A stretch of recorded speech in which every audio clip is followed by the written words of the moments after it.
You kept pushing on, but then you went too far. When your ship has sailed and all your dreams are lost, everything is wrong, you feel like it's your fault. Just remember, I will be there for you, baby. Remember, there's nothing out there to get you, don't forget it. When life feels lemons, just call me. Just call me. Just call me.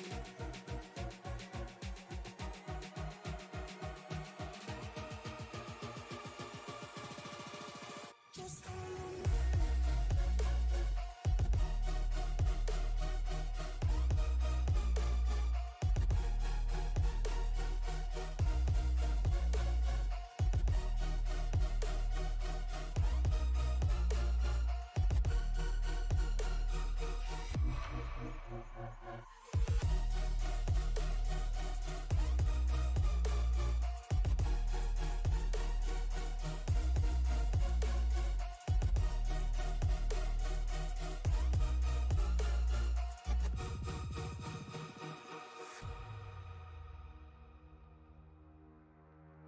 You're stronger now than you ever been. You gotta leave now, it's time to catch the wind. You will climb up high and look through the clouds. And when you're feeling low, I know you'll bounce back. Oh, and just remember, I will be there for you, baby. Remember, there's nothing out there to get you, don't forget it. When life throws lemons, just call me. Just call me. Just call me.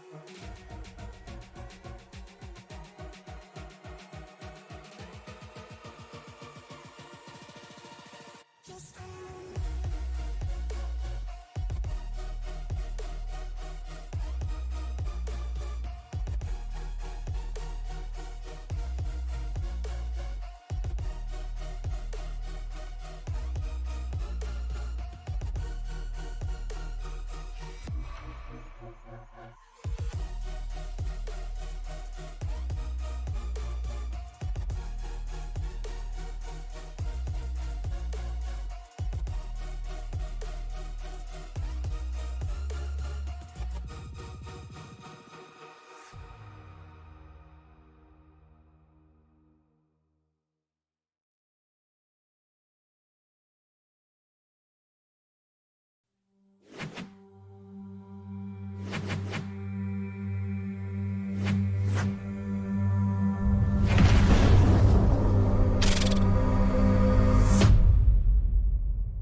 Welcome, everybody, into the Iracing Superspeedway, home tonight of the Racers Elite Superspeedway Series. Last week, the drivers were at Talladega, and they threw it back to the 1987s as Brian LaPratt and Chris Blasi put on a heck of a show, with the finish being less than a tenth of a second. Garrett Michael was able to hang around and get P3, but that's where it is from last week. Points didn't really change too much. Alex Teft still leading in the points by 10 over Brian LaPratt. Terry Fennell back there in third. So that is where we start tonight. I am Mike Damoni. As always, up here in the booth, joined with me today is going to be Shane Lake. Shane, man, how is it going? Well, for those that have forgotten where I am or who I am, allow me to reintroduce myself in the ever immortal words of Jay-Z. Yes, I am Shane Lake. It is great to be back here with you guys here for the Racers Elite Super Speedway Series. And I've never really driven this track here with iRacing Super Speedway, but it's a 3-mile, basically a 3-mile behemoth. And with these guys only running 70% fuel, 75 laps, I'm seeing 2 pit stops easily. Are we going to keep this under green flag conditions, or are we going to see a lot of chaos with these guys? I'm going to be interested to see what happens.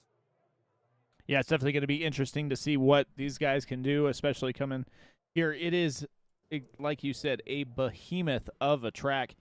I mean, the creators of this iRacing Superspeedway made it 3 miles and 30-degree banking in the turns. So foot to the floor and just don't lose the draft as you come around here. Looks like Paul Hurst made his qualifying laps and is coming down pit lane. Now let's see if we can jump to the 25 of Sean Burke.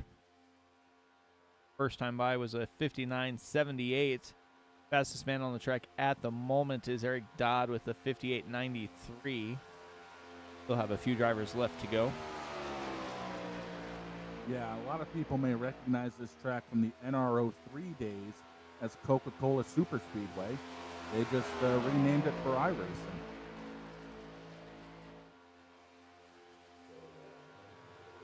There's a little history lesson for everybody.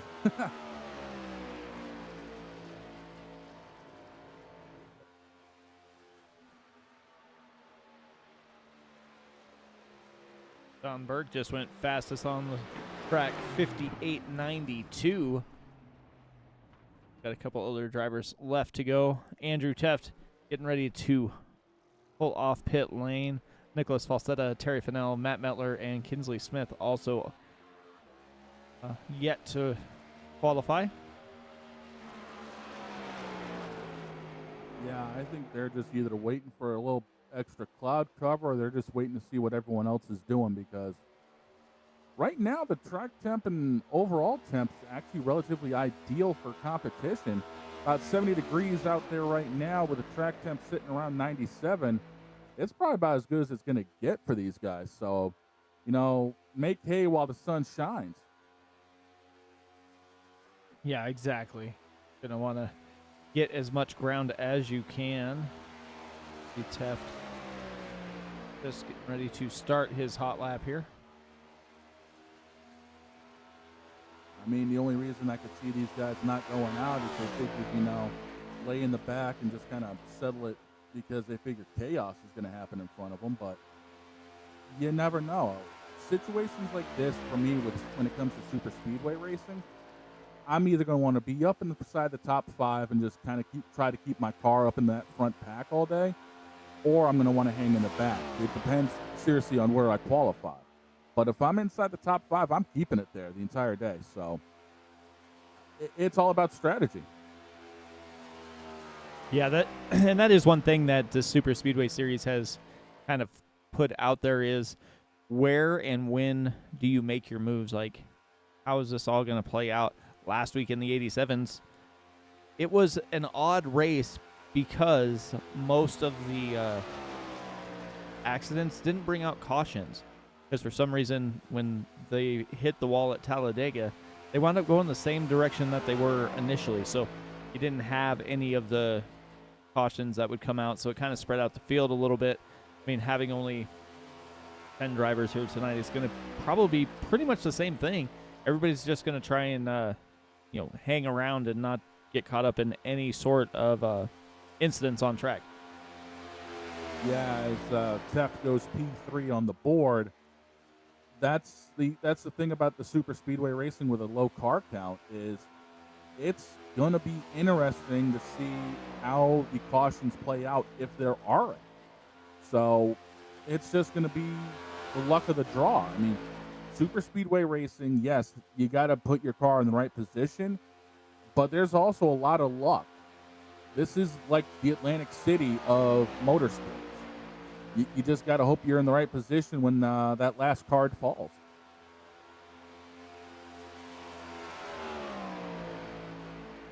I think we got about a little over a minute left in qualifying, so I don't believe anybody else is going to jump in here and try and make a qualifying lap.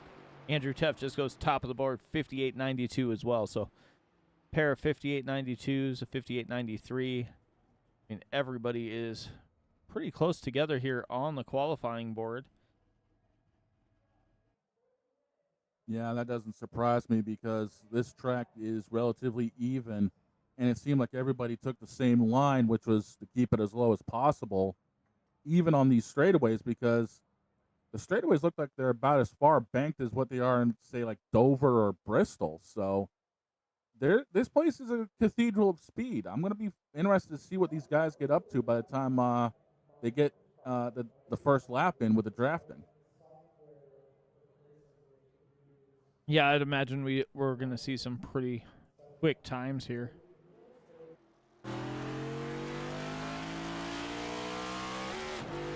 On board with Alex Theft. Alex is not going to get a qualifying lap in. He'll get to about right here, and that's going to be it for qualifying. Yeah, that's that. Yeah. Oh, whoops. They will jump over into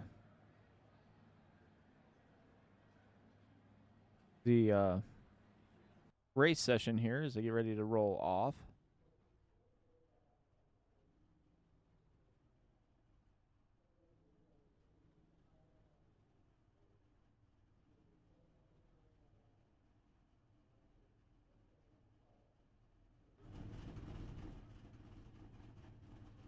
Picture here. So we got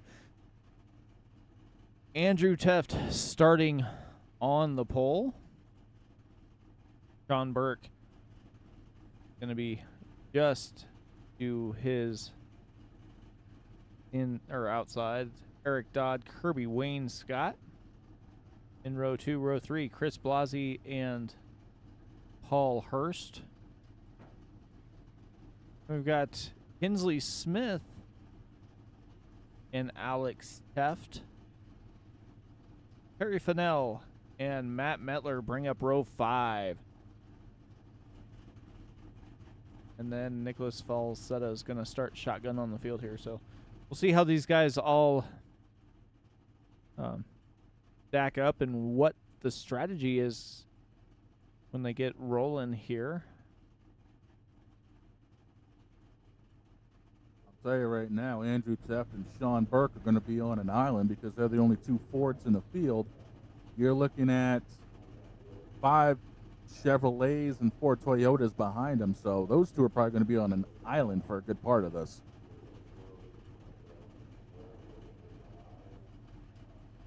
Waiting for that pace car to roll off. Doggone, Brett Bodine must be sleeping behind the wheel. Finally, they get rolling. Looks like half the field got caught on the banking there as they were trying to get rolling here. Jeez, Brett, do your job. We'd like to think it's Brett Bodine driving that pace car because it's funny. Thanks for that line, Jeff Burton, by the way. You remember when Bodine actually spun it at the Roval? In the pace car. Yeah. Only a Bodine could pull that off. Like, honestly, only a Bodine could pull that off, spinning at the Roval.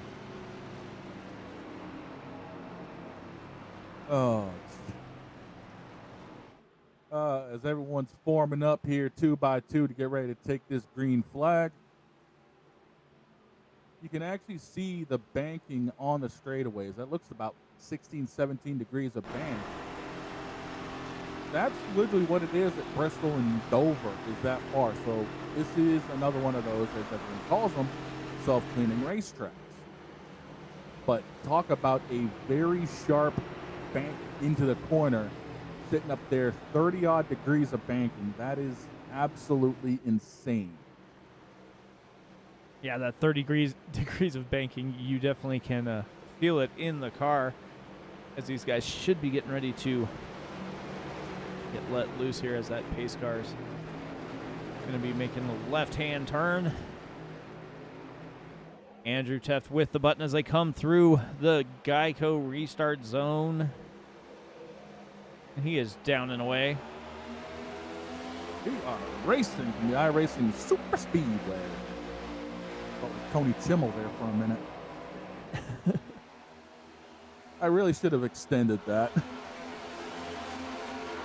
The Iracing Superspeedway.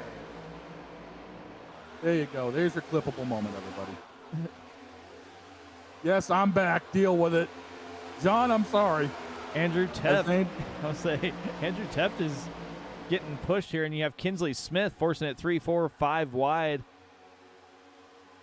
towards the back. Already up 4 positions is Smith, and he is looking for more.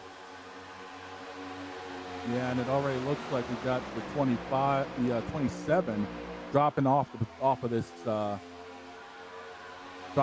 lead draft. I think he's just kind of riding it out, or he's just showed up for points, one of the two. Yeah, it looks like he's just off the pace. Kinsley Smith goes up high. I did not expect to see that much passing here tonight. I kind of figured it'd be, 2 by 2 around the track we go, and they are slicing and dicing almost all over the track. Yeah, I think they're just trying to figure things out right now because the cars, you'll notice going into the corners, they actually do clip the apron a little bit, entering 1 and entering 3. That just kind of sets the car up to actually be on the bottom of the track through the corner. I mean, right there, bang, you can see what Mettler just did in his Viper-looking hot rod. I was talking about this off air. That thing is literally the reincarnation of the 2000 Le Mans Series Vipers. I mean, tell me I'm wrong. I don't think that's the right paint job that you want for a Toyota. I don't see it. No, like, come on here. I mean, it somewhat works, but at the same token, you can't force a Mopar Hemi underneath the hood of a Toyota Camry. You definitely cannot. Paul Hurst making his way to the lead. Hurst the first. Hey, there's a t-shirt slogan, everybody. Yeah, a lot of help with Kenley in the 15, pushing him up there, and then he just immediately drops to the bottom. I think that's going to be the telltale thing we're going to see tonight is as soon as somebody gets up front, they're ditching whoever they were working with to drop straight to the bottom to protect their lead. But I don't think that's going to work out well because that outside line is going to be fast all night long. Yeah, that outside line is definitely quick.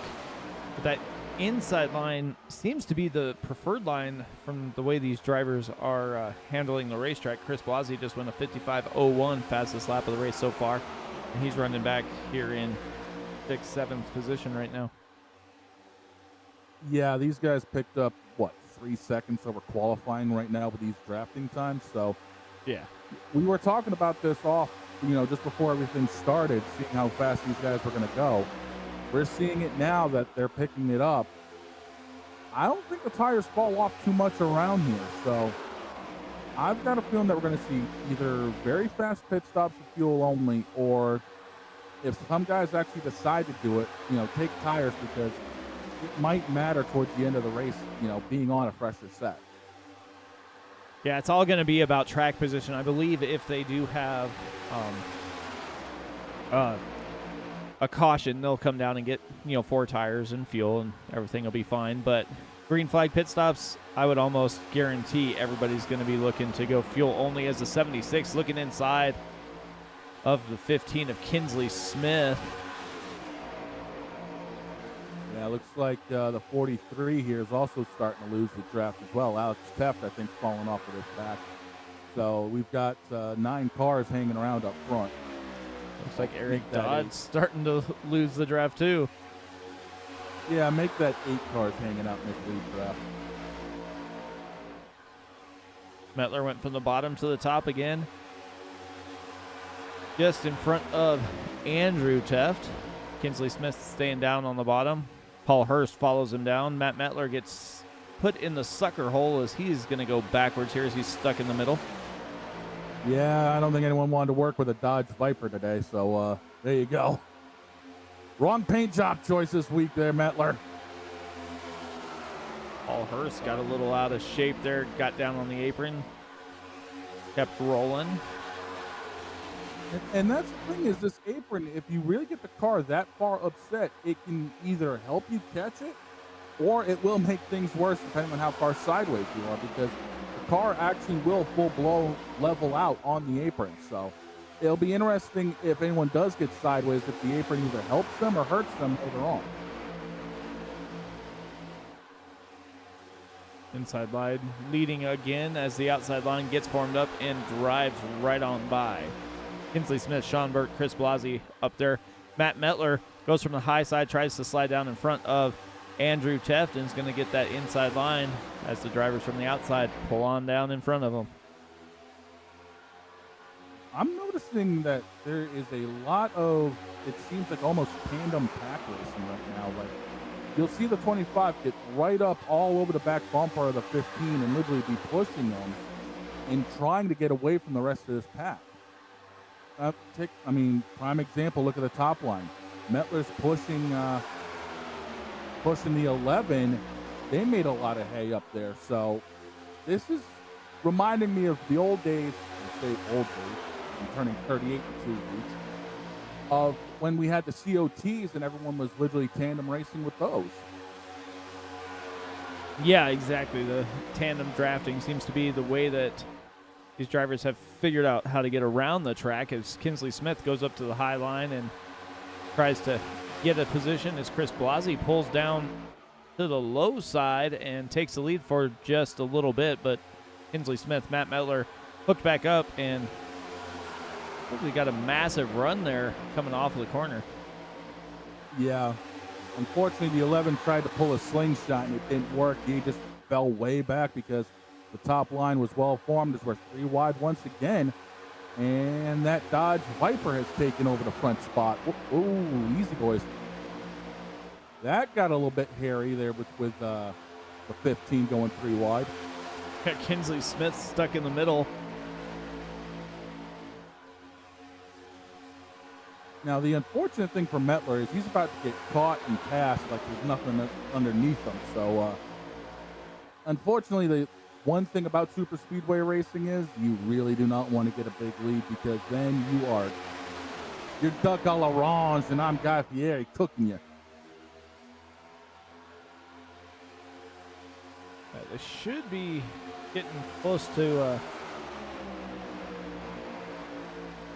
they got about another 20 seconds or so maybe before they hit that lap traffic, so that would throw a little bit of a wrench in here as we have Paul Hurst and Matt Metler going to the front again. Andrew Teft stuck on the high line by himself. Yeah, and that's the other big thing is there's going to be more action than a yo-yo convention here because we're going to see a lot of guys go from the back to the front to the back to the front in this pack. It's going to be hard to keep the lead here. Now, granted, I say that and watch somebody end up dominating this thing.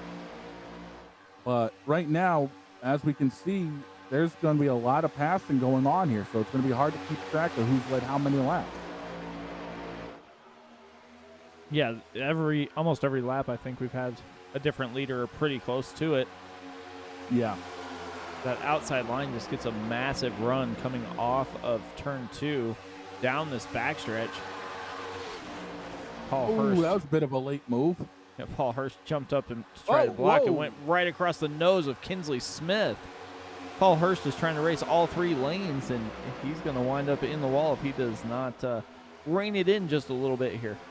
Got plenty of laps left to go. Kinsley was right there and just about hooked him.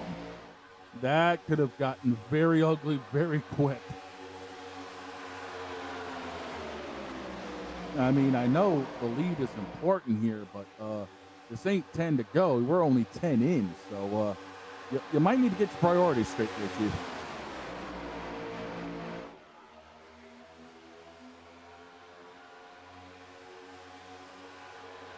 Kinsley Smith to the outside has Messler giving him a shove, and he will go to the point once again. If I was Kinsley Smith, I'd be keeping a mental notebook of that because late race, I'd be well aware of him trying to pull that stunt again, and I wouldn't be giving him any inches after that one. Ooh, Andrew Teft got a bump going into the corner. Got him out of shape from Sean Burke. Is Sean racing the old Doge car? Might be. Yeah, I think that 28's a Doge. Yep, Doge car. We've got a Doge sighting. Paul Hurst jumped to that high line. Oh, contact.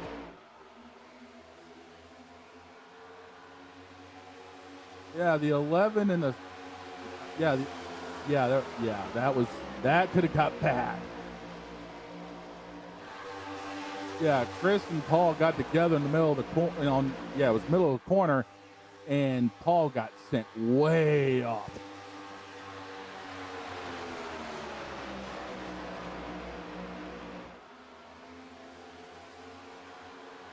And it's going to cost him. He pretty much lost the draft for the moment, so.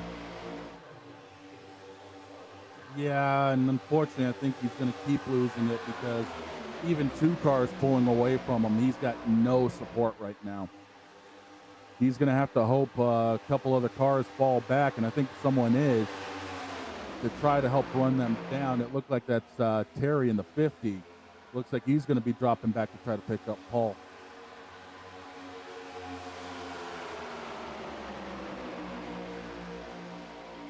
And that's the other thing about super speedway racing is the pack will actually whittle itself down eventually. Yeah. One little mistake here or there, and then you lose that draft, and you're basically trying to win the race from behind. Yeah. And I think these guys are about 13, 14 seconds away from catching the first car for lap traffic with Falsetta on the 27.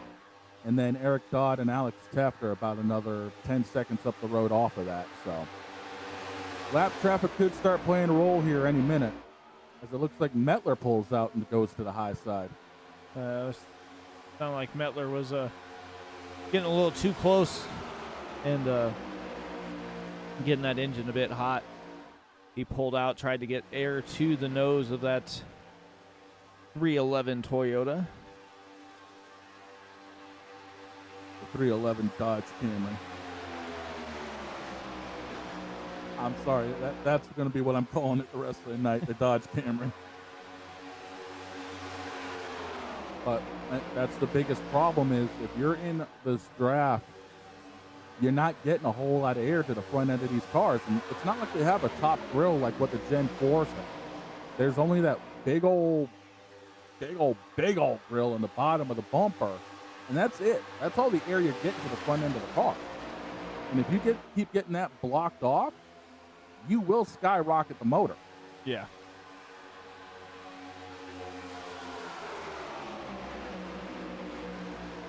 So the biggest thing you got to worry about when it comes to pack racing is Stanley thinks he's got that rad motor underneath him that Junior had at Talladega in 2003. The big thing you got to do is, partially roll out of the throttle a little bit, just keep a little bit of a gap between the cars so you can have just that little breath of fresh air. And maybe, poke the headlight out here and there. As a driver, that's what I'd be doing is, up in the corner, I'd keep the majority of my car, in line to keep the draft. But if you take a look what Teft is doing in the 98, he is kind of poking the car out a little bit in the corners just to kind of keep a little bit of fresh air in the front end. And he's also trying to keep the car handling a little bit. Right there, he's got a little bit of a draft open, and he's got that left front headlight poking out through the middle of the corner, so that way he can have a little bit of fresh air and have a little bit of downforce to help the car turn. Yeah, and then as I come down the straightaway, he sucks it right back onto that bumper and tries to drive away. Yeah, you can hear it in the onboard. These motors are pegging at about 9,000 RPM in fifth gear. And they're rolling through the corners at over 190 miles an hour, so. Yeah. Oh, there's the. Oh, Mettler just got the front end of that Viper destroyed.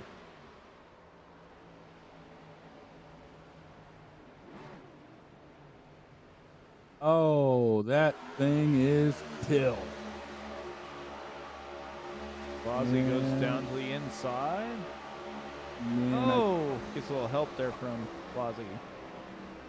Yeah, I don't know if Blasey thought he backed up enough or if Mettler thought he was clear enough, but that's going to kill that. That's going to kill it.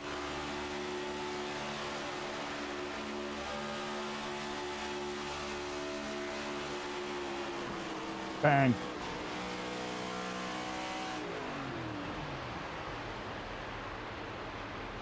And then Blasi, for some reason, shuts it down. As we're underneath caution for the first time today. Yep. I feel bad for Matt, but at the same token, well, Dodge got his butt kicked in Le Mans by Chevrolet anyway, so I don't feel that bad. I'm sorry, I got to bring it up. I'm a Chevy guy.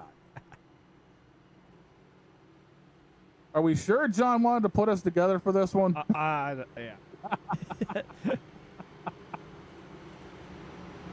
Just glad we got some cars tonight and everybody's going up here. Everybody looks like everybody's coming down pit lane, so it must be getting pretty close to that pit window. So yeah, we were coming up on lap 17 this time by, so it's probably a good time to get some fuel and try to extend that last window towards probably lap 62, maybe lap 70, so you only got to worry about a short fill for the end of the race. yeah, I think you're right. That comes in too. Everybody on pit lane. Oh, the 43 shoots way into his pit stall. That's going to hurt. Kinsley Smith down and away.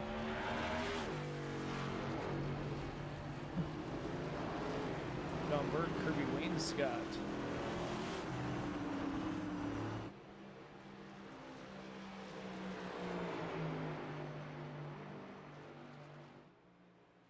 And that's the worst part about this track under caution. The laps take forever. It's 3 miles around. The only time a caution is worse is on a road course. Yeah. That is just deplorable. And you're looking at almost a minute longer a lap. Yeah. I think they once said for a caution at Watkins Glen, it was like 3.5 to 4 minutes. So, yeah, this is going to be roughly about 3 minutes for a caution lap here.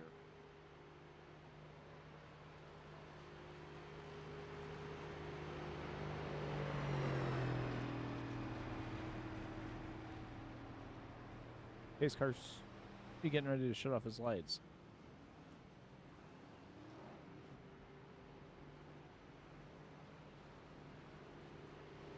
Well, let's take a look.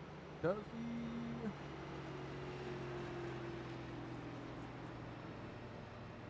Yes, he does.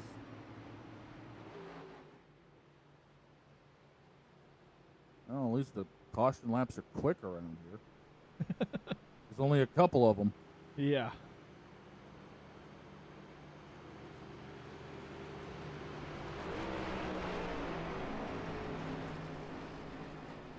Yeah, Mettler's getting that car fixed up, and that thing was really, really hurting that wreck.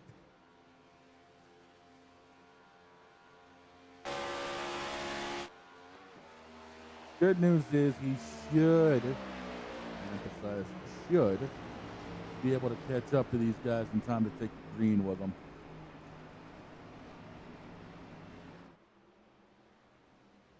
Need to get stacked up here down the backstretch.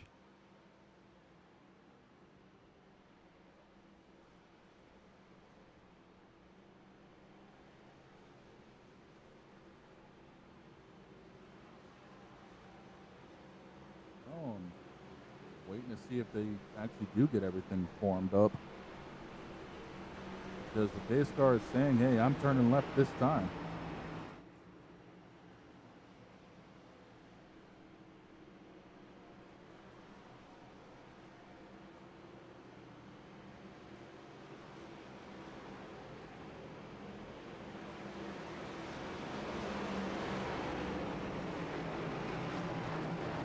Up here, so it'd be good Yeah. as pace car makes that left-hand turn down pit lane. Kinsley Smith with the button hits that restart zone. And he waited till way after it almost. Yeah, unfortunately, Mettler missed the restart. He's going to be He's going to be hauling to catch these guys. I don't know if he's going to actually make it to them, but it should be close. Yeah, that outside line has some momentum here. We'll see if they're going to be able to get by the bottom when they come out of 2 here. Headed down the backstretch, Kinsley Smith has the lead, but Sean Burke got the push from Andrew Teft, and see if he's going to go to the front here. Oh, Kinsley's got that whole DEI package currently rolling pretty well. This seriously reminds me of when those guys were dominant at the plate track, so it doesn't surprise me to see an Aaron's paint job or a 15 up front at a super speedway. That Dream Machine definitely knows how to get around the super speedways. Oh, far too well, believe me, far too well. There's many a time everyone's looking at those cars like, what in the blue hell did they have underneath the hood that beat us so bad? Yeah. Paul Hurst pulls up to the high line with Burke, and then drives it down into the corner, clear down onto that yellow line to take the lead. Has no help, so this outside line's going to blow by him like he was standing still here.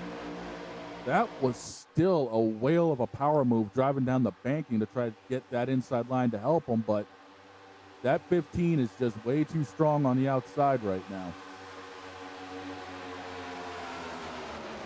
Yeah, Andrew Teft moved down to the bottom to try and get a run here, but is still P3 right now behind Sean Burke and Kinsley Smith. Kinsley Smith rolling pretty well here. Andrew Teft goes to the high side, has Eric Dodd behind him. And once again, the field is starting to stretch out a little bit, and that's the product of the beast of super speedway racing is the stronger cars will find their way to the front to separate themselves. And right now, we're seeing the 4 strongest cars up front. Yeah, you've got, and when we usually talk about 2x2 racing, it's not what we're seeing on the track, as you have Kinsley Smith and Sean Burke working pretty well together, and then Andrew Teft and Eric Dodd working well together. They're starting to pull away from the field. Next closest is Alex Teft, and he's over a second back at the moment. Falsetta's back there as well, but they're going to have to get hooked together here, as it looks like Paul Hurst made an unscheduled pit stop.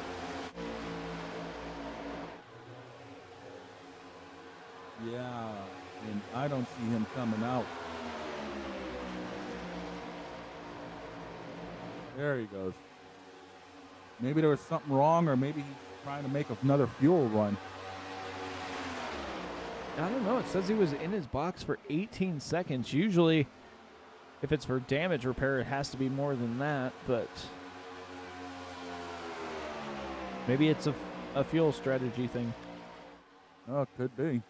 But the field is all sorts of spread out now. Kinsley Smith, Sean Burke have over a second lead now, back to Eric Dodd, who's all alone, man. Teft just fell off of the planet. I don't know if his car got loose or what, but he just fell straight to the bottom of this pack.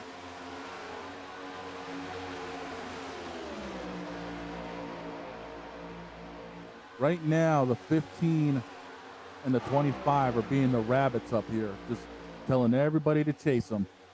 And they have checked out.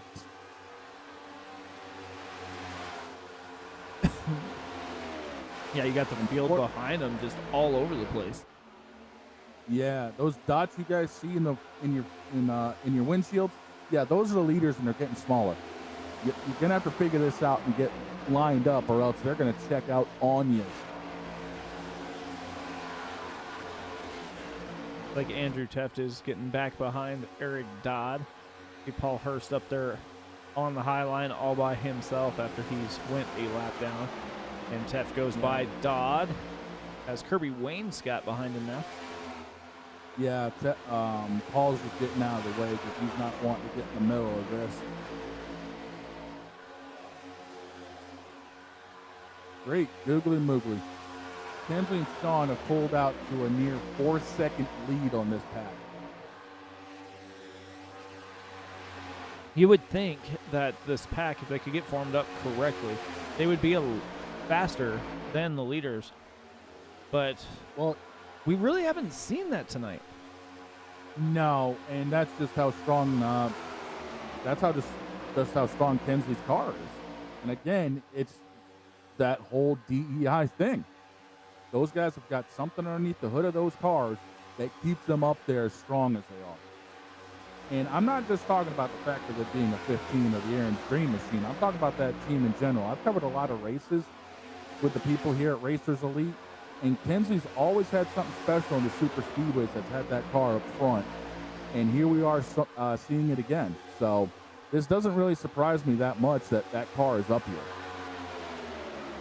Yeah, no, they have definitely checked out.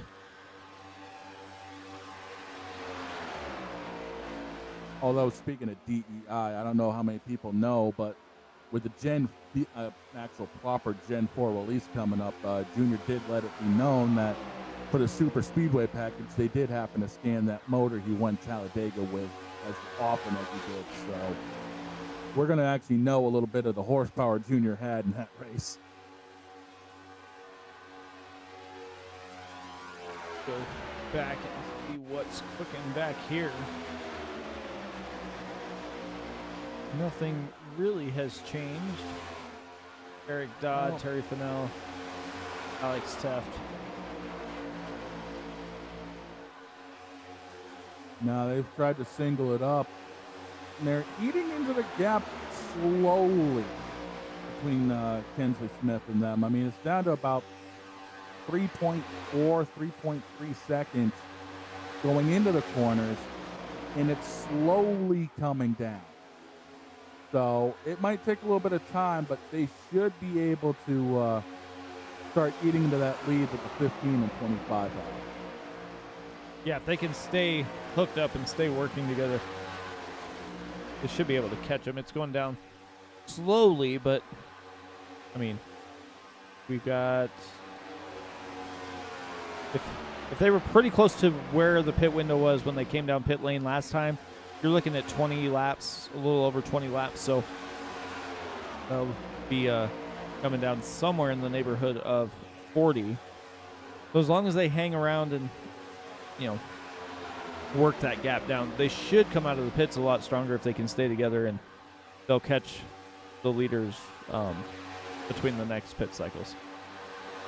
Yeah, well, it's now under 3 seconds between Kensley Smith, John Burke, and this pack with Andrew Teff leading the way. It's now technically 2.7 seconds, so they're eating into it. It's just a matter of if they're able to keep that pack formed up long enough to get up there and then start racing with everybody.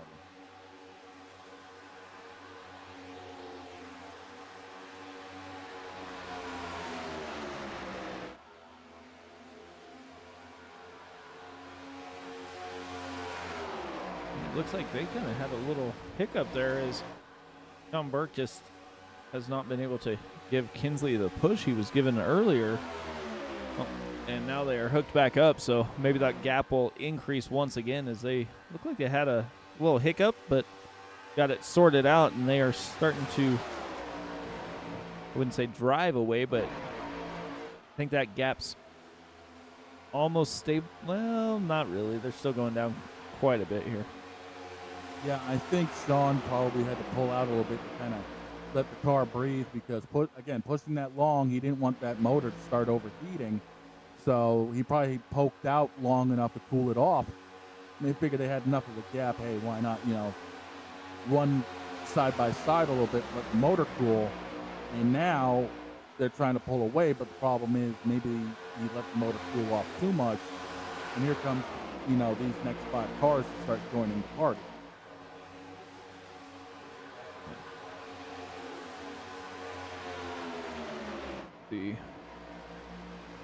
Kirby Wainscott back there by himself, Nicholas Falsetta, and Matt Mettler.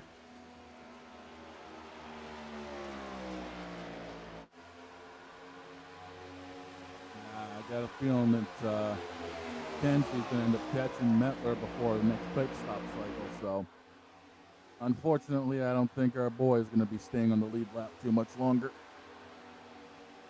Yeah, no, he's going the wrong way in a hurry, but he came out of the pits in the wrong spot and just never caught the field, so he's been fighting an uphill battle ever since. Yeah, well, speaking of an uphill battle, this pack is about to reform again because here comes the boss man getting ready to start breathing down the neck of these guys, and he's got to run looking to the outside.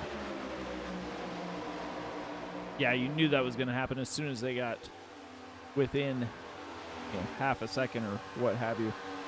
As Eric Dodd and Andrew Teft have been working fairly well together.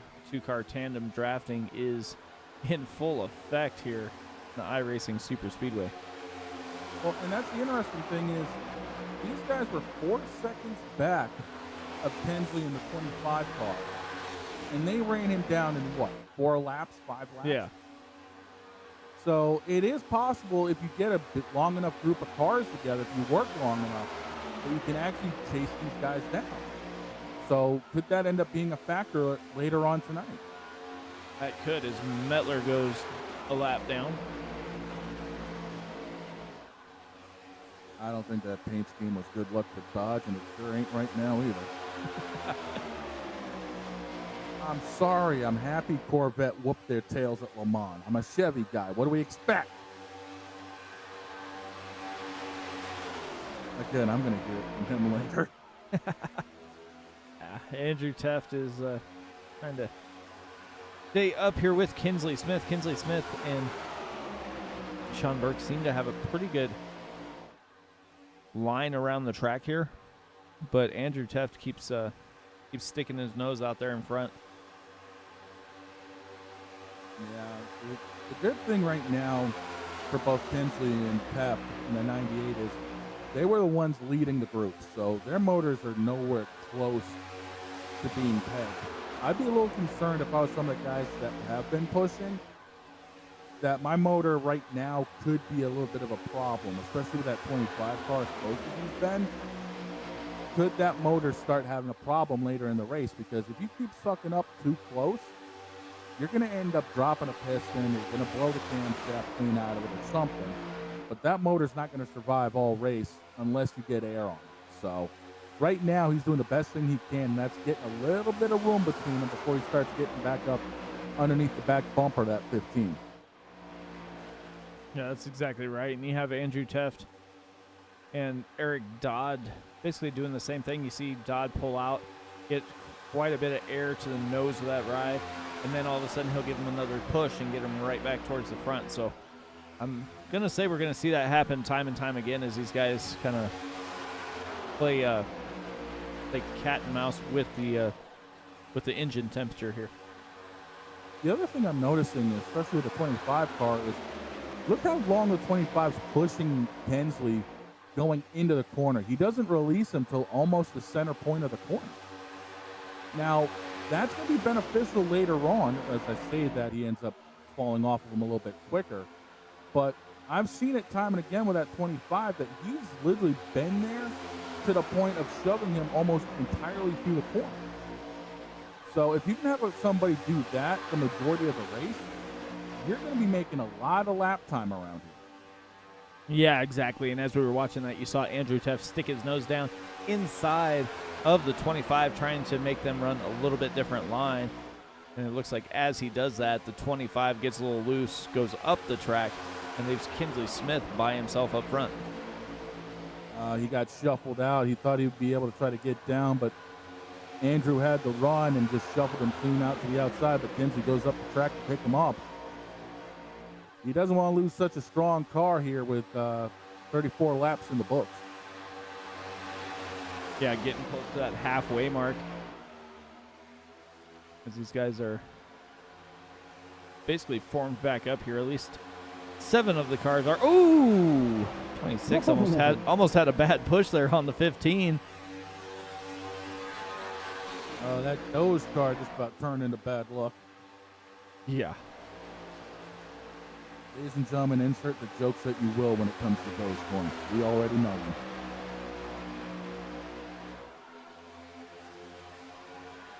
Looks like the Teft boys found each other and worked their way up to the front as well.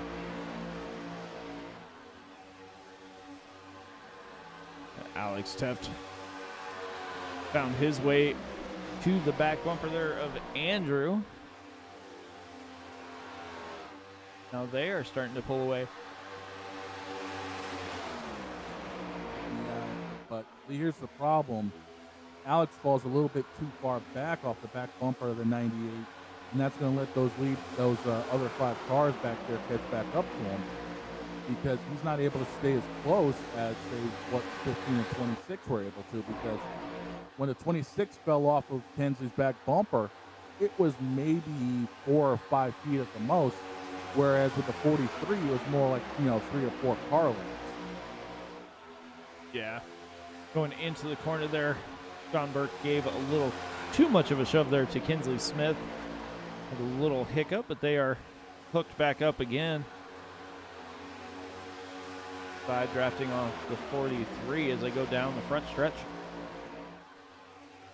Well, it takes a lot to piss these cars off, let's be honest about it. But when we see them really get upset is when what we saw with Mettler, unfortunately. You really can't catch one of these cars more than once. And that's because of the rack and pinion steering in them.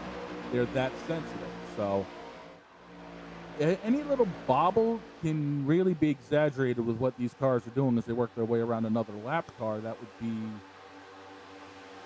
Paul Hurst. Yeah.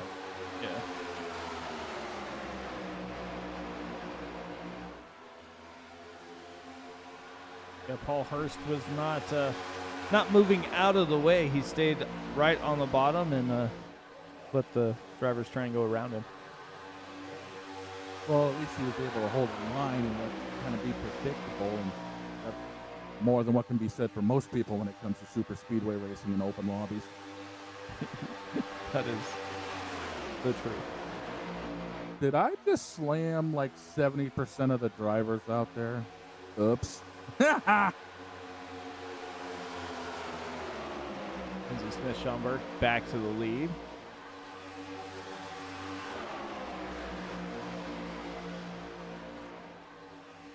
Jeez, I come back to my first race and I feel like Pat McAfee talking about a kid not knowing what a kid was. You guys should be getting ready to decide when they're going to come down pit lane. If you're the car out in front, you've been using a lot more fuel than the driver behind you. So you got to be talking to your partner and be like, "Hey, I'm almost out. Let's come to pit lane this lap." Yeah, and you also don't want to get run over either. I mean, granted, you got a lot of distance between the entrance to pit road and the exit of turn 4, but at the same token, when you're going about 195 miles an hour, that gap seems to close up really quick. And the thing about it is the lead car, he's flat-footed, but the guy behind him can roll 75% throttle and still catch up. As, it looks like the Tef boys got loosened up a little bit there. It's the guys behind in the draft are saving a little bit of fuel, maybe an extra gallon or so at the most. But around here, that's not really significant. No. Falsetta goes down pit lane. Yeah, he was cruising by himself. He probably used up his tank of fuel.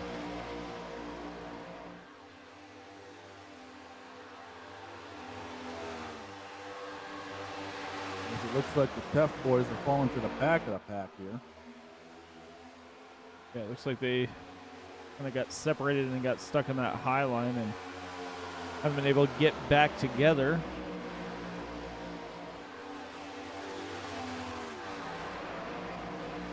Looks like they're going to be catching up to Kirby here in the 10 car, and he's going to end up going a lap down.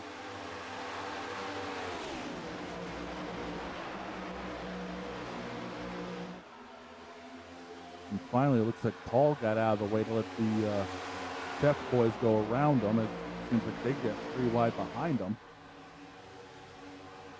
Looks like everybody's almost playing a little pit lane roulette there. They were all driving right on the entrance to pit lane. Nobody came down. Yeah, and that's the other thing about super speedway racing is the game of pit lane chicken. Who's going to be the one to blink first?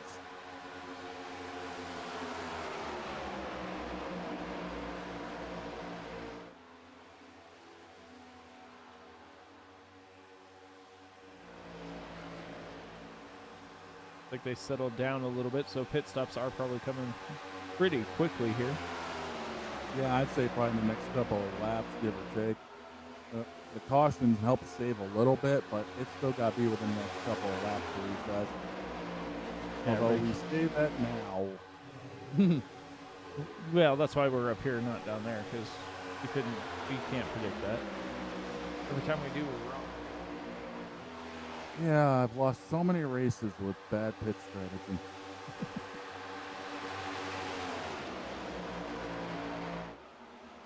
Let me make a couple of phone calls. I need to get a better crew chief. Hey, Larry Mack, you available?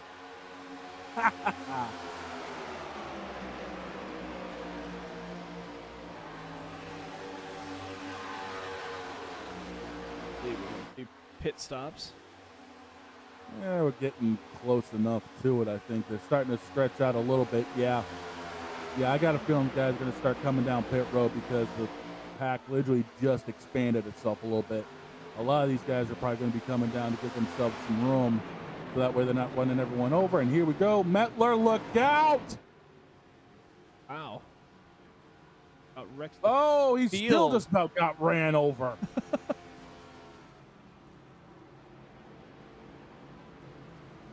Woo, Everybody came down pit lane that time. Oh, well done to everybody to avoid that carnage, but I saw a couple of guys locking tires and they were on the brakes that hard. Yeah, they were definitely on the binders as quick as they could get.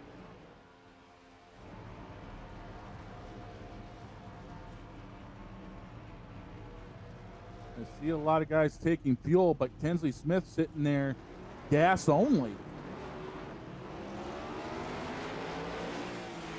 That's kind of intriguing.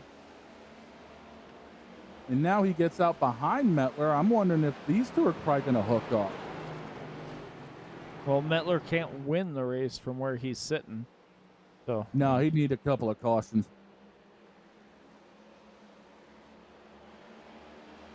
And he'd also need Kirby and Paul Hurst to get lapped with him.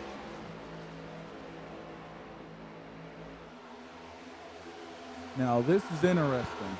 Does Kensley stay behind Mettler and let him punch the air, or does he try to fall back and let the 26 catch back up with him? And I think we've already got our answer, and it seems like Kensley's just going to be content pushing that. Yeah. Okay, so they went, what, about 22, 23 laps on a tank? 17 to 42, so you...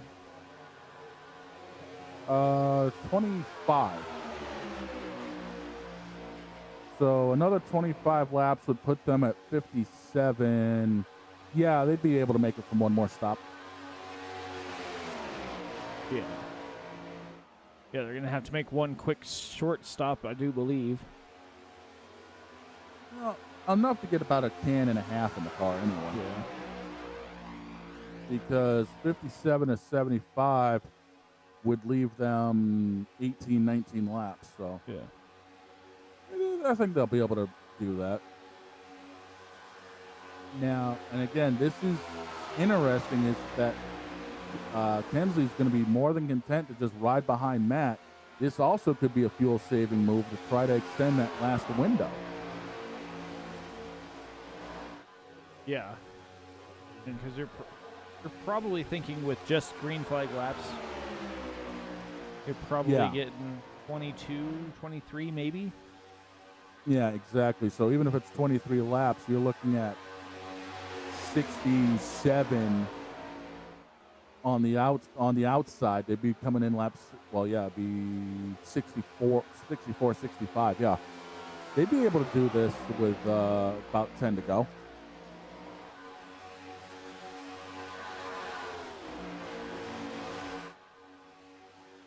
And now the rest of the pack's got to try to form back up again.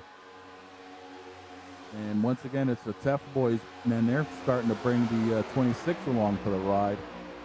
Will they be able to catch Kensley, or is Kensley just going to be able to check out with Matt? I'm going to say that they'll be able to catch Kensley. Well, at the line, it is 2 seconds, give or take. So Be interesting to see how fast they can reel this in.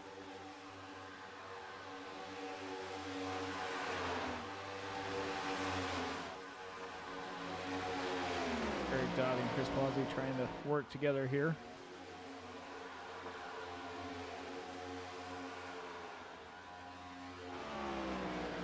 Now still on the lead lap, but he is 25 seconds off of Kinsley Smith. Yeah. And unfortunately, that gap is growing for him. And that's the one thing I'm noticing for Kinsley is he's not as close to Mettler as he's had other people up underneath him. He's actually letting a little bit of air get to that front end. So maybe he's kind of planning ahead a little bit and thinking, hey, I know this is only temporary. I'm just waiting to see how long it takes before everyone gets back here as the 26 is falling off.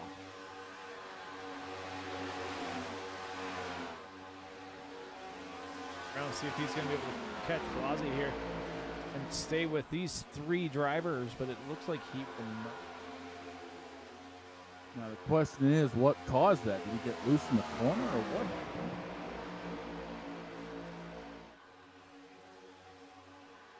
We've got tandems at the front. Kinsley Smith, Matt Mettler, and Alex Tefton Andrews. Mettler is a lap down, but he is just in front of Kinsley Smith. Yeah, and this time by the lead has gone down to 3/4 of a second. So, yeah, it didn't take long for these guys to catch up. No, and you know they've worked together. They've probably done this a time or two, so they're obviously going to be the quicker pair out here.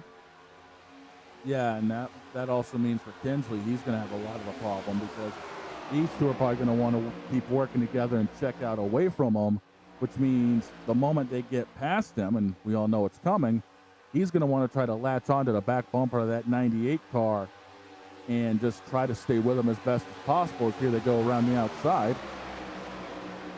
Cue the Eminem music.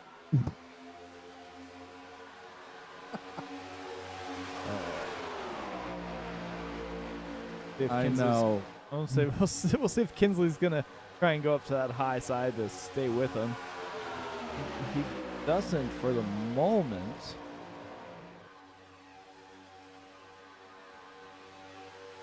No, they're just going to let Mettler stay in the middle and just try to keep drafting up with these guys.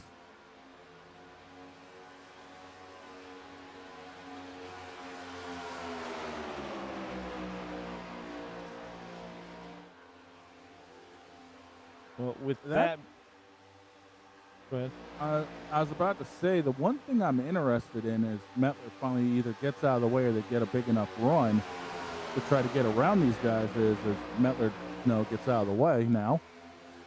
Look at the movement these guys have in these cars. You'd think they're going straight down the straightaways, but these things are dancing around like crazy on them today. Yeah, they pretty much can pick where they want to go.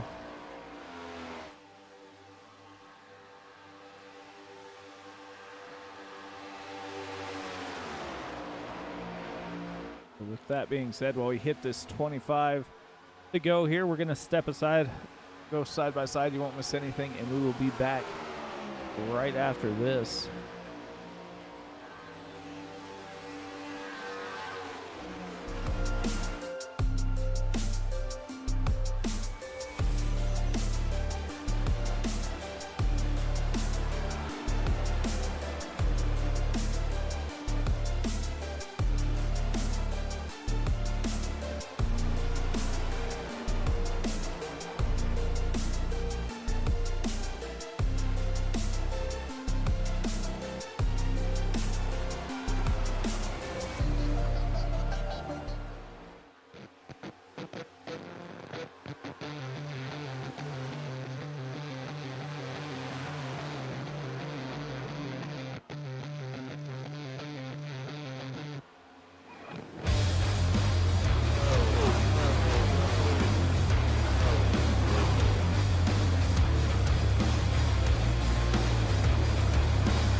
All right, welcome back, everybody, to the Racers Elite Super Speedway Series. Not much has changed while we were away. Alex Teft and Andrew Teft still on the front end. Kinsley Smith trying to get back to the front as well here. But we are getting close to inside that pit window, so it'll be interesting to see when everybody decides to make their way down and make that money stop. Yeah, definitely. And through the break, I was watching Kinsley here, and it looks like he's doing a lot of experimenting, trying to set up runs on these guys. He's gotten about halfway up to the 43's door before the entrance of the corner and then just falls back. So I think he's trying to figure out what he can do to set up a run on these guys, because late race, if he's the only one up there with a strong car, he's got to figure out what he can do to win this thing, and this is the perfect time to start experimenting with that 15. Yeah, he's trying to figure out where he wants to be. You can see him go to the high side as they go down the backstretch. If he's going to try and drive in the corner and use that banking drive down the hill. And he does, and he closes a little bit of ground here. Matt Metler's still hanging around. Looks like he's probably has a little bit of damage, so not the ideal car to be. Yeah, I guess I actually should call it a Toyota Viper, got defanged earlier, and it ain't been happy since. A 20 to go now. The interesting thing is, all of this action up here is actually reeling in that second pack of 3 cars. Eric Dodd, Chris Blase, and Sean Burke are all starting to catch back up to these guys. Yeah, they are rolling in here. Now. I want to say they're knocking on the door pretty quickly here. And Kinsley Smith just got shuffled to the back. He's going to have to try and catch that draft, or something is going to have to happen, or he's going to be falling off as fast as Metler did for a while there. Terry Fennell coming down pit lane. The good news is he didn't fall back as far as Metler did, so he's still sniffing a draft off of that 26 car. It's just not as strong, but he should be back up there, well, now. But it's interesting that he's still willing to work that high side and then see what he can do for the setup runs. I mean, he's keeping a lot of speed in that 15 car. So it's interesting watching how somebody like Kinsley starts setting up his moves. Yeah, he's definitely found something in the corner. Now he has his drafting partner behind him in Sean Burke. So we'll see what those two can do again here as we are, like I said, within that pit window. Kinsley Smith goes to the high side, trying to get a run to get back up to the front. Burke can't stay with him, though. Can't get inside that. And he does just there. Now he does. He wasn't able to get inside that bubble, but now he does, and we'll see if that's going to make a little bit of difference here as they come through the corner.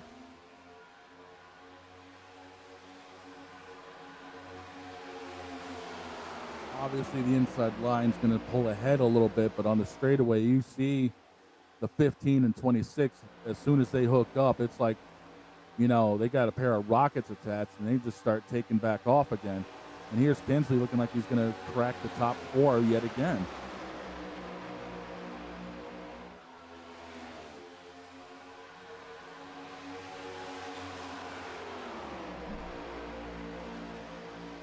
It looks like the 26 and 15 there, or 25 and 15, have got it figured out just a little bit here, as they have been working together 90% of this race, and they are working that high line, and then they'll drive it down deep in on corner exit here, as they have caught up to the third place car in line, which is Metler.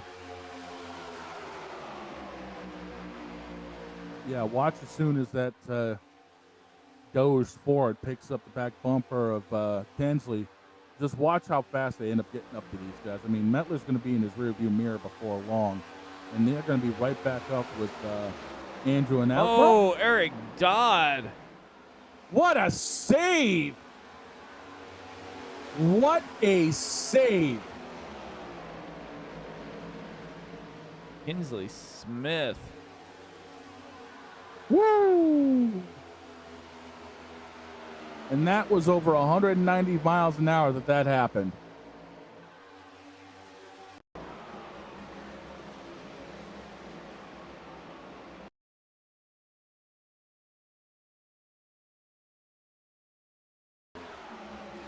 Oh, Dodd goes up and just, Dodd got tight yeah, and just smacked the left rear of the 15 sideways.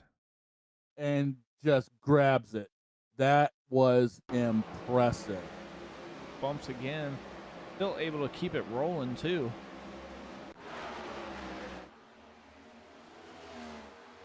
I don't know about you, but I need a new pair of underwear after that one if that happened to me. Oh, yeah. I think the thing that Meanwhile, up front, I would say the thing that saved Kinsley was the fact that Dodd didn't let his foot off the gas. yeah, Kept he that literally car pushed him straight. Yeah, he literally pushed him back straight as soon as Kinsley, as soon as that front splitter caught the apron, Dodd pushed him back straight, clean and clear. And all of that may be the saving grace for those front few cars. They let them have a shot at winning because Kinsley was coming.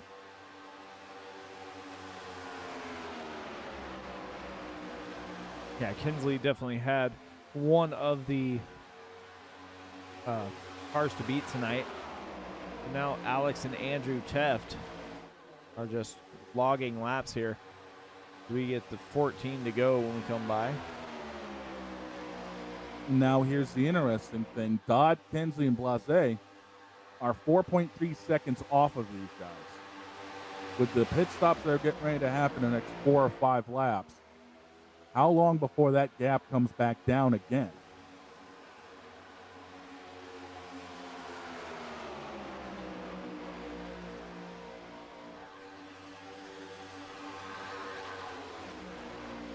Depends on how well that second line's going to get hooked up here, as it looks like they're not very well formed up. They're kind of bouncing in and out of line. Yeah, I think Kinsley's trying to tell everybody I'm better off getting pushed, so work with me and we can actually get up to the front. Because Kinsley hasn't been behind too many cars tonight. And unfortunately, with Dodd leading this, they're losing time. Yeah, no. Last time Kinsley was behind anybody was Matt Metler, and Alex and Andrew Teft was able to reel him in pretty quickly. Yeah, so if these guys are smart, they'd actually let Kinsley get up ahead of them and shove him, because the motor in that hot rod's better than anything these guys have. And unfortunately, being behind somebody, that car is going to be not that. Yeah, I can English at 11 o'clock at night. That car is going to have a harder time, leading this pack now.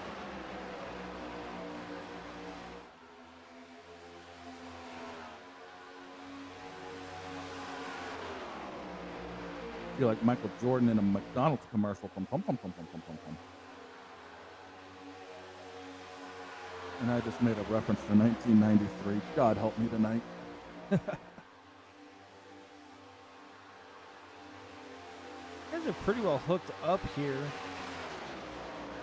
Alex and Andrew Teft. Then you have these guys are just happy to be logging laps. Yeah. Then you have Metler separating them from Sean Burke. Then you got a gap back to the rest of the drivers on the lead lap. So yeah, as they're getting ready to lap the 27 again.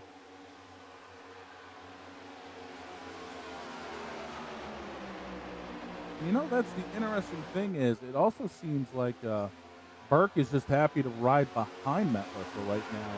Probably saving a little bit of fuel, trying to maybe save a second or two on that final stop. And Matt Metler came down pit road all by himself.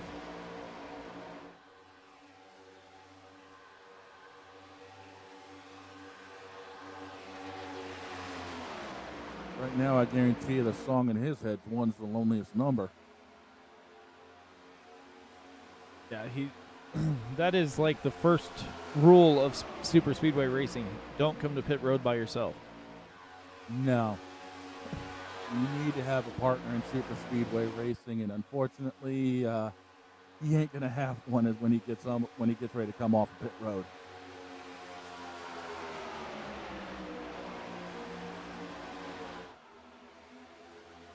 I'd imagine we're going to see everybody come down with 10 laps to go here.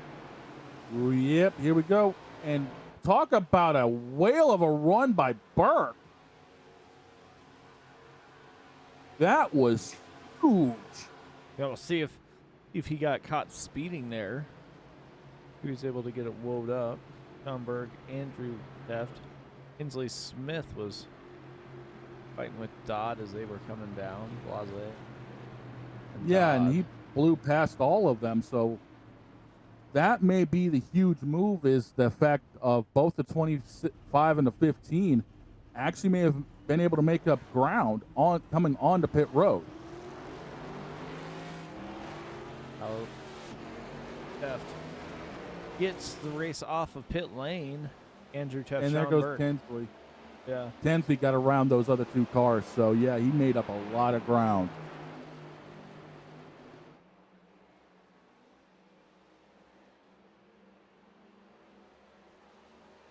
Lap cars should be coming down this time by too. Now the fun begins. Now it's just racing for the final 10 laps. Exactly, and that's why I say the fun begins. Now, Burke's falling off a second to these guys. Tinsley's right behind that, about a second and a half off. Blase's 3.7 seconds off of everybody, and Dodd, well, he's just long gone. So now we are going to see who's really had the stronger cars.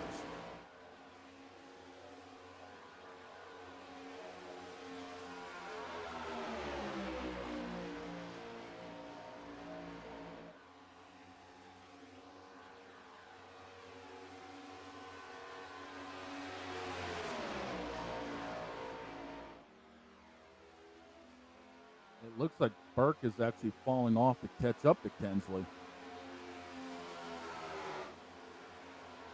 Well, you almost would want to if you lost the draft. You want to get hooked up with Kinsley Smith as fast as you can.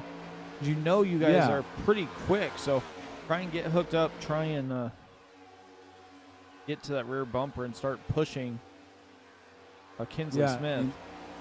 And Kinsley's already got help there with Blase, and now Burke falls back behind them. All right, it's 3.75, 3.75 seconds right now between them and the lead with 8 laps to go. Is that enough time?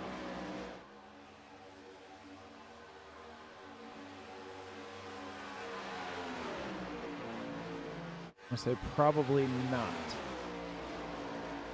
Especially now that they're getting this gap between them. If all three of them were hooked up pretty straight, I bet they could start reeling them in. But right now, Alex and Andrew are driving away from the field. Yeah, they've already put about a half a tenth on these guys, so it's starting to stabilize a little bit. But it's now going to be if those back three can hook up fully.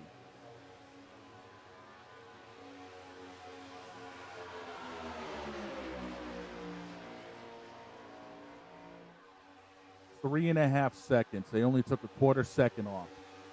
I don't know, man. Well, now they are starting to make a little bit of ground here. If they would stay together, I don't know why they wouldn't be able to make at least a little bit here. Well, the 11's trying to keep air on that front end and keep that motor cooled off. That's why he's kind of bouncing around. Again, this is the problem with restrictor plate racing, keeping that motor cool. Unfortunately, he's doing it at the worst possible time. I say that, and they've trimmed it down to under 3 seconds. So they've literally picked up a second this lap.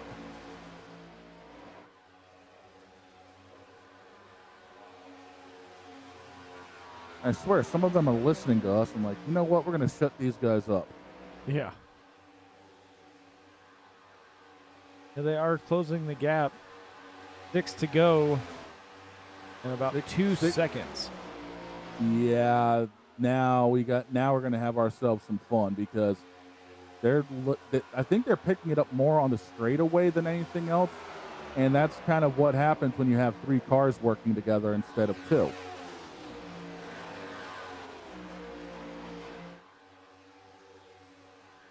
Question is, though, when you get there, where do you go with it?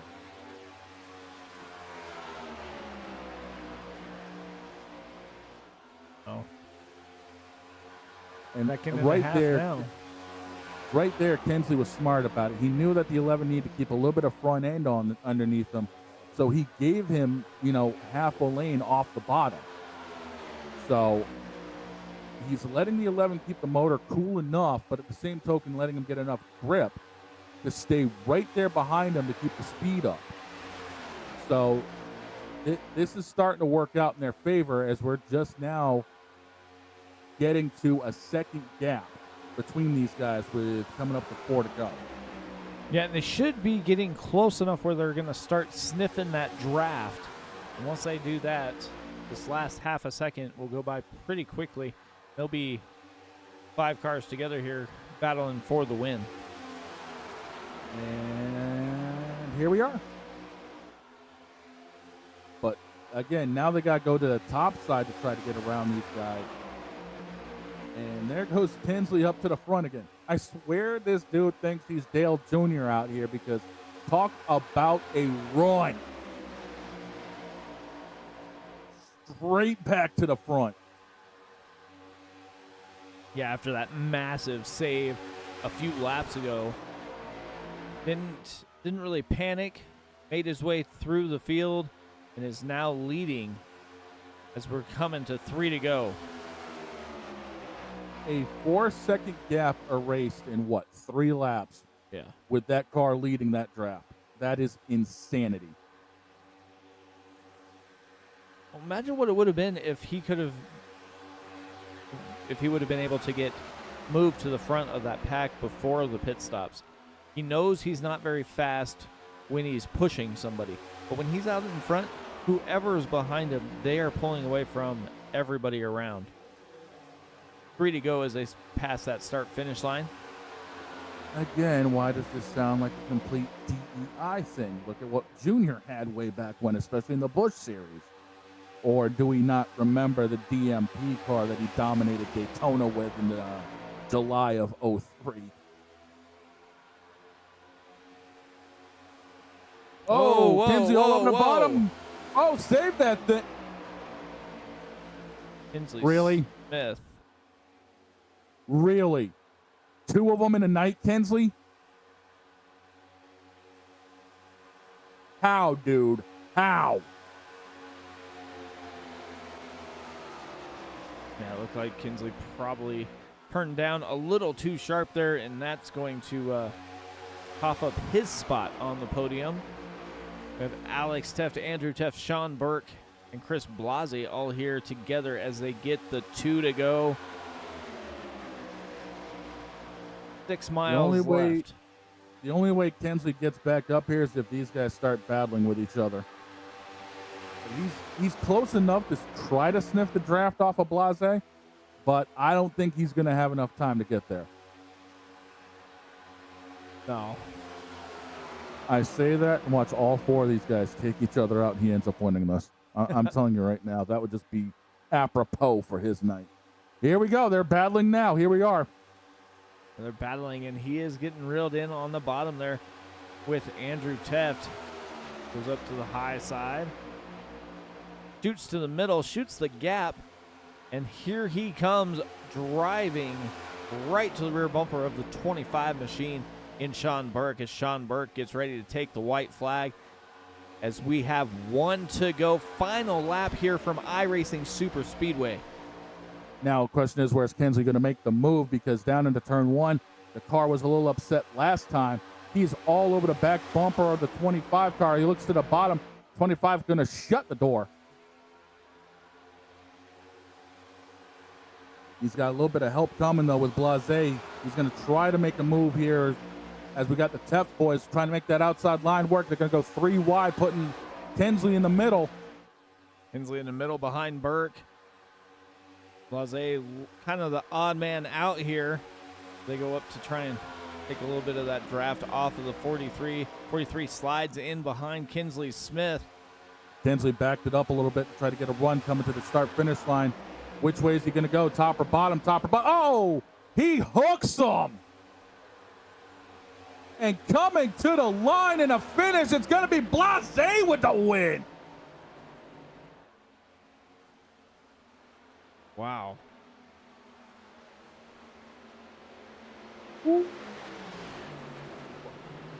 Let's go back and take a look here. If I was Burke, I would be fuming right now. Well,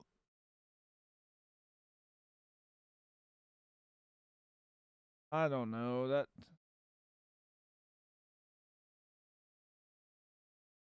I mean, you can't go any lower than the yellow line.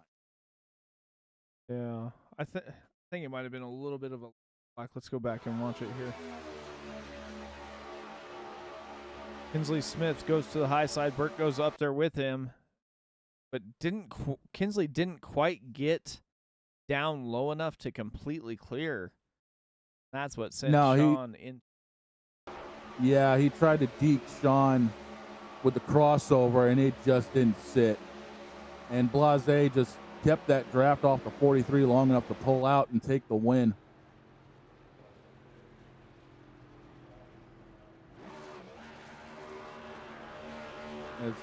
As Blase burns it down here on the front straightaway for the fans.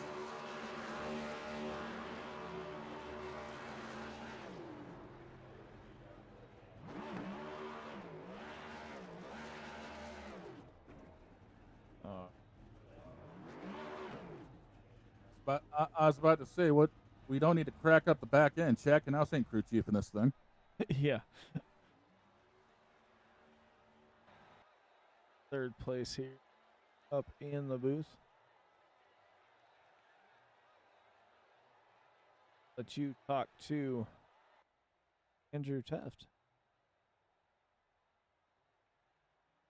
Hey, Andrew, it's Shane and Mike up in the booth. You got a copy? Yeah, I got you. Man, you want to talk about a crazy finish. This was definitely one for the books.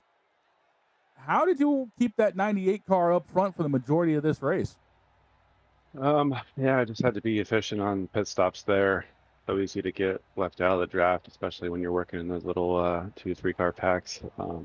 But yeah, I just tried to save a little bit of fuel while I was running so I could have shorter pit stops, and just stuck with Alex there and sort of hope for the best. Yeah, it looked like you two guys were definitely strong, but the one thing we noticed, and I'm sure you were looking in the mirror a lot of the time and saw the 3 and 4 car packs getting bigger behind you. You guys were able to get chased down relatively quick compared to what everyone else was doing. I think we saw a 4-second gap erased in like 3 laps. That had to be wearing on your mind a little bit.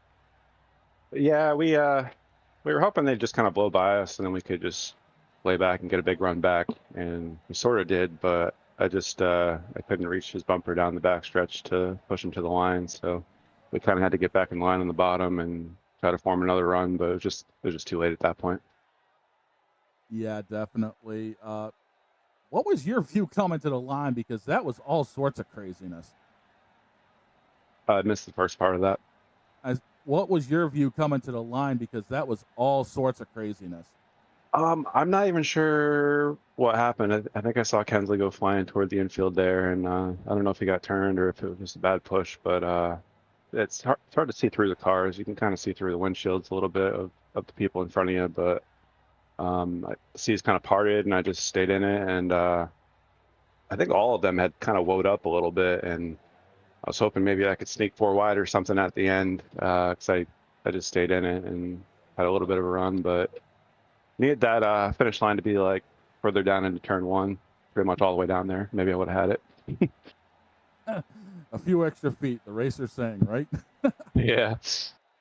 Well, before we let you go celebrate this P3 finish, who helps you get it done on that 98 car you want to thank tonight?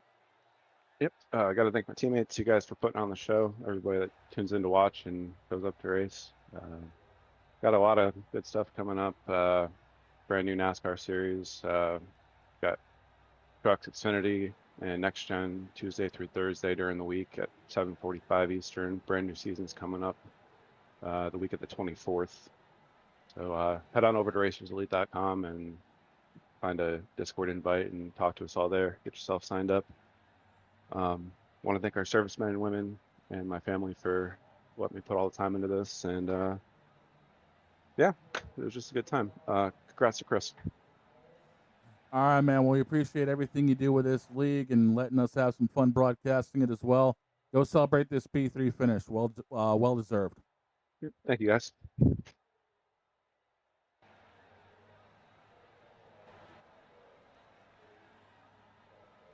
Alex up here in the booth. Hey, Alex, Mike up in the booth, man. How's it going? Not too bad. Well, that was a heck of a run there. The last few laps, you and Andrew were able to hook up and kind of drive away from the field for a little bit, but then all of a sudden that gap was evaporating. What were your thoughts on those final few laps?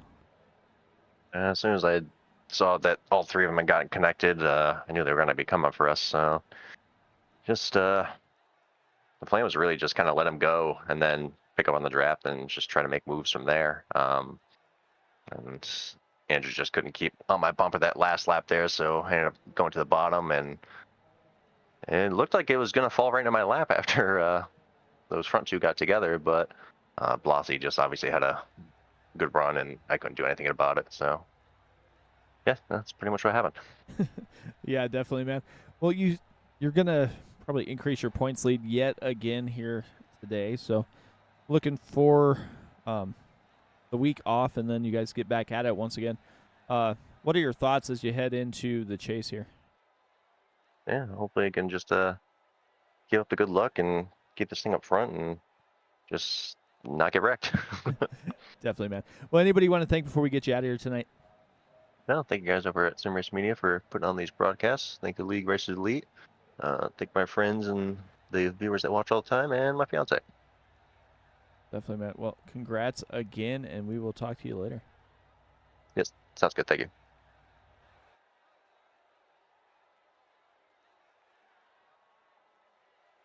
All right, let's see if we can get the race winner up in the booth for you, Shane. There you go. Hey, Chris, it's Shane and Mike up at the booth. You got a copy? What's going on? Man, you tell me. Talk about a whale of a finish coming off of turn 4. You got to tell us what your view of that was. Honestly, just keep it straight because they were pushing hard on both sides of me. So I didn't know what was going to happen. Well, you somehow the seas parted for you. You were able to hit that line first. We were watching you and Kinsley back there about 4 seconds back, reeling in everybody. What was going through you guys' mind when you first started linking up and, catching up to the Teft boys? Oh, I knew I could push him, but honestly, every little bit there, after about every straightaway, I was about to blow up. Yeah, it seemed like we were watching you kind of dip and dive a little bit, trying to keep the motor cool, because I don't know how pegged that thing was, but it was probably about as right as the tack was. Oh, yeah, 100%. It was going to go at any minute, but that far into the race there at the end, I knew if I could stay on Kinsley, we'd get up there.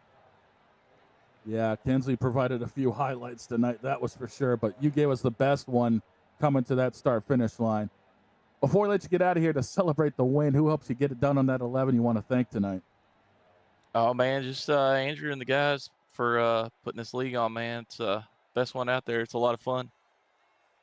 Well, you know what? Enjoy this off week before you guys head into the chase, and celebrate this win in style, my friend. You definitely deserve this one.